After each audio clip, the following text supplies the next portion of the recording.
اچھا اب بتائیں عمر کہ آپ کہہ رہے ہیں کہ آپ لوہے کے بن گئے ہیں، آپ کندن بن گئے ہیں، آپ بھٹی سے نکلے ہیں، بالکل صحیح باتیں آپ کی. تو پھر یہ بتائیں کہ آپ کو کیا لگ رہا ہے کہ شہباز شریف صاحب اور نواز شریف صاحب بھی تو جیلوں سے ہو کے آئے ہیں، ان کی بھی بڑی سٹرگل ہے، وہ بھی کہتے ہیں ہم بھی بڑے کندن ہیں. تو یہ جو شہباز شریف صاحب کی حکومت ہے یہ آپ کو لگتا ہے کہ 5 سال پورے کر جائے گی؟ میں مسکرا رہا ہوں، آپ بات کر رہے تھے تو میں مسکرا رہا تھا میر صاحب، اور آپ بھی مسکرا رہے ہیں.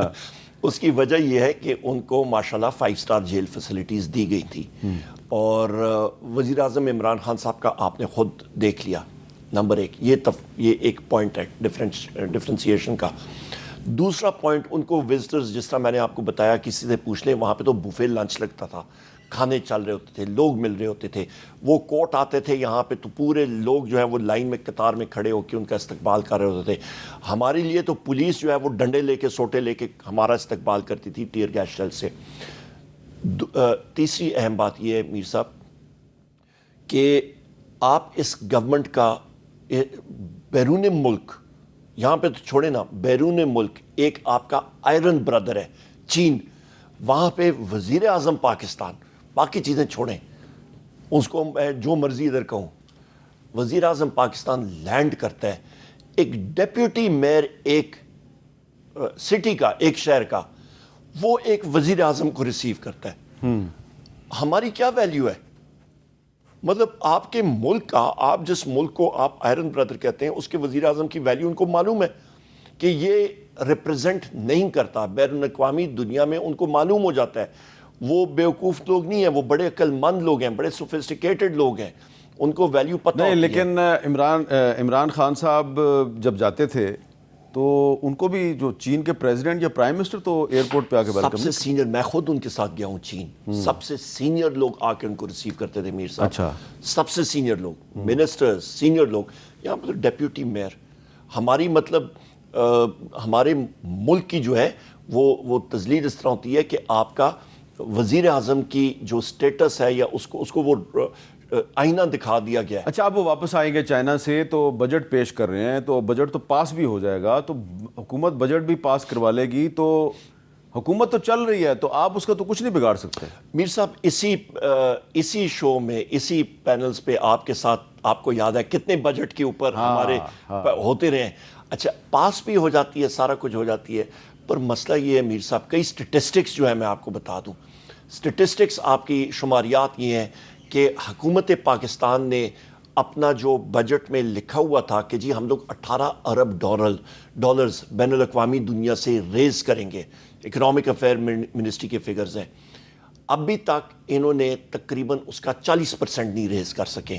بانڈز کی صورت میں آپ کے بائی لیٹرل سے یا multi lateral agent, world bank سے، ایشین ڈیولپمنٹ بینک سے بانڈز کے ذریعے. ہوگا کیا پھر؟ کیا میں اس پہ آتا ہوں. اس کا سارے کا سارا پٹاخہ کہاں پہ بولے گا؟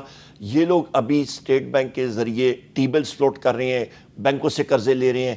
اس کا افیکٹ یہ پڑے گا کہ جی یہ نوٹ چھاپنے کے مترادف ہے، افراد زر بڑی تیزی سے بڑھے گی. آج 3.5 روپے بجلی مہنگی ہوئی ہے، ہمارے وقت 17 روپے یونٹ تھی، آج 85 روپے یونٹ ہے، 100 روپے یونٹ سے جائے گی. پھر کیا ہوگا؟ آپ کے لوگ جو ہیں وہ سامنے آئیں گے. آپ کا گندم کا سکینڈل دیکھیں، 450 ارب روپے محسن نقوی انوالوڈ، یہ موجودہ حکومت انوالوڈ. لوگوں کا حال دیکھیں. جس طریقے سے آپ کی حکومت گئی تھی، آپ کی حکومت اس طرح گئی تھی کہ جو ایک دوسرے کے بدترین سیاسی مخالفین تھے، جیسے کہ نواز شریف صاحب تھے، آصف زرداری صاحب تھے، مولانا فضل الرحمان صاحب تھے، انہوں نے آپس میں ہاتھ ملا لیا. اور جنرل باجوہ صاحب، بالکل ٹھیک ہے. اور جنرل باجوہ صاحب 2018 میں تو وہ فیسیلیٹیٹ بھی کر رہے تھے. نہیں، مارچ میں خواجہ آصف کا آپ انٹرویو دیکھیں، انہوں نے کہا جی مارچ میں انہوں نے ہاتھ جو ہے وہ ادھر سے کر کے ادھر. اچھا اب اس میں کہنے کا مقصد، سوال میرا یہ ہے کہ آپ کی حکومت کو تحریک عدم اعتماد کے ذریعے نکالا گیا، اور وہ اس لیے کامیاب ہوگی کہ ٹھیک ہے آپ صحیح کہہ رہے ہیں، باجوہ صاحب بھی اس کے پیچھے تھے، لیکن اگر نواز شریف اور آصف زرداری آپس میں ہاتھ نہ ملاتے تو پھر کچھ نہیں تھا ہونا. تو آپ کے پاس بھی ایک بڑی سٹرینگتھ ہے اور پیپلز پارٹی کے پاس بھی بڑی سٹرینگتھ ہے، لیکن آپ کہتے ہیں وہ فارم 47 والے ہیں، تو جتنا مرضی آپ زور لگا لیں تحریک عدم اعتماد تو نہیں لا سکتے جب تک کہ آپ پیپلز پارٹی سے ہاتھ نہ ملائیں. میر صاحب ہم لوگ پیشنٹ لوگ ہیں، ہم نے مارے کھائی ہیں جو مرضی ہیں. ٹائم انشاءاللہ تعالیٰ میرے رب کے حکم کے ساتھ ہماری فیور میں ہے. دن بدن ہم لوگ گین کر رہے ہیں اور یہ لوگ پستی کی طرف جا رہے ہیں. آپ پبلک سروس تو آپ فیصلہ سڑکوں پہ کریں گے، پارلیمنٹ میں نہیں کریں گے؟ پارلیمنٹ میں بھی کریں گے، سڑکوں پہ کریں گے، دونوں جگہوں میں کریں گے. ہماری اسٹریٹجی دونوں جگہوں پہ ہے. ہم لوگ ان کو پارلیمنٹ کے اندر بھی ٹف ٹائم دیں گے. وجہ کیونکہ ہمارے پاس اپنے ووٹرز کی، اپنی پبلک کی امانت ہے.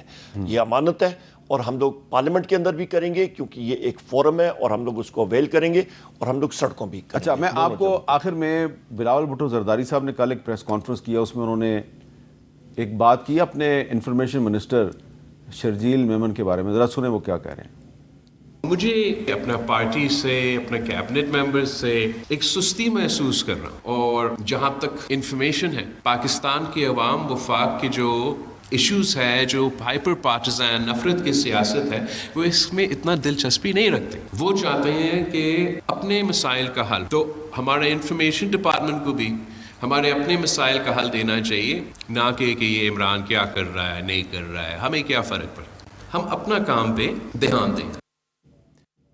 اچھا، یہ میرے پروڈیوسر نے ذرا تھوڑی سی مہربانی کی ہے شرجیل میمن صاحب پہ، جو ان کا ذکر ہے وہ نکال دیا ہے، لیکن وہ آپ کو سمجھ آ گیا کہ وہ انفارمیشن منسٹر کو کہہ رہے ہیں کہ بھائی آپ عمران خان کا پیچھا چھوڑیں، آپ اپنے مسائل پہ توجہ دیں.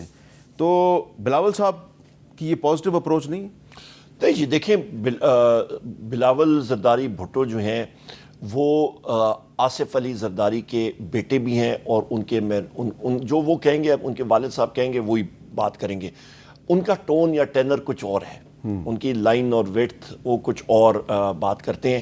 انہوں نے at the end of the day ان کی بات ماننی ہے. جو بات کریں، بات تو یہ ٹھیک کہہ رہے ہیں کہ جی آپ عمران خان فوبیا سے نکلیں اور ڈیلیور کریں، پر ڈیلیوری ان سے ہوگی نہیں، کیونکہ ان کو جو ڈائریکشنز ہیں، یہ ڈکٹیشن ہے، وہ آصف زرداری صاحب دے رہے ہیں. اچھا چلیں، ہو سکتا ہے آصف زرداری صاحب ان کو یہ ڈائریکشن دیں کہ یار کوشش کرو کہ تحریک انصاف کو سب پولیٹیکل فورسز کے ساتھ بات چیت پہ آمادہ کیا جائے، جو کہ سپریم کورٹ کے جج صاحبان بھی کہہ رہے ہیں. بہرحال عمر ایوب صاحب، آپ کے ساتھ بہت اچھی گفتگو ہوئی. انشاءاللہ آئندہ بھی آپ سے گفتگو کریں گے. آپ کا بہت بہت شکریہ.